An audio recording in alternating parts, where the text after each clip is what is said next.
বিসমিল্লাহির রহমানির রহিম। আসসালামু আলাইকুম। আজকে আলু দিয়ে গরুর মাংস রান্না করব। বাই দ্য ওয়ে, আমি মাহমুদা খানম, মাহমুদা ডাইন থেকে সবাইকে স্বাগতম। ইন্ডাকশন ওভেনে একটা হাঁড়ি বসিয়ে দিয়েছি তেল, দিয়েছি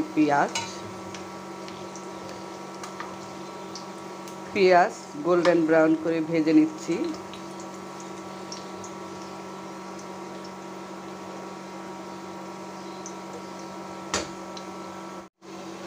পেঁয়াজ অলমোস্ট ভাজা হয়ে গিয়েছে। এখন মাংস আলু সব একসাথে দিয়ে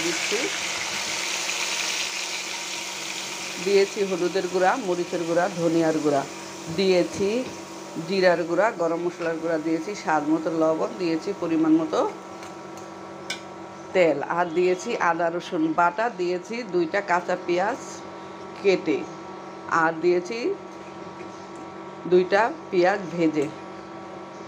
এখন ঢাকনা দিয়ে ঢেকে আস্তে আস্তে মাংস কষিয়ে নেব। ঢাকনা দিয়ে ঢেকে মাংস আধা ঘন্টা কষিয়ে নিলাম।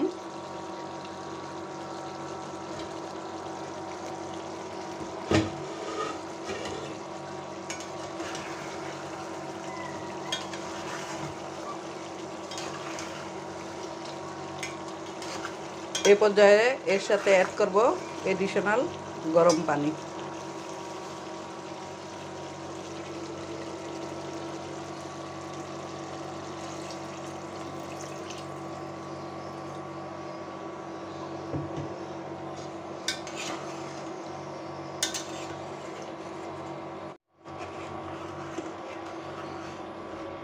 গ্রেভি সুন্দর মতো ফুটে উঠেছে।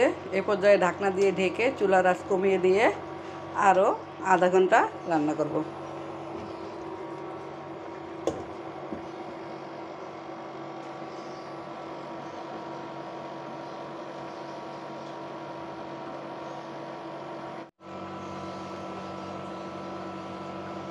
মাংস রান্না অলমোস্ট হয়ে গিয়েছে। এখন আমি একটি সার্ভিং বোলে নিয়ে নিব।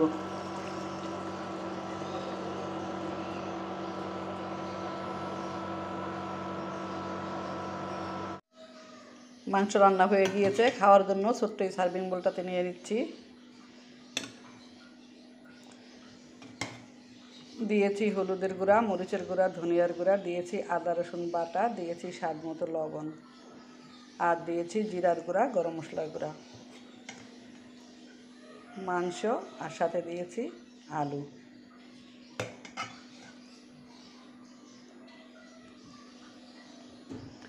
দেখতে দারুণ লাগছে। পাতলা পাতলা ঝোল দিয়ে রান্না করেছি। খেতেও আশা করছি অনেক ভালো লাগবে। সবাই ভালো থাকবেন, সুস্থ থাকবেন। ফিরে আসবো নতুন কোনো রেসিপি নিয়ে। আল্লাহ হাফেজ। আসসালামু আলাইকুম।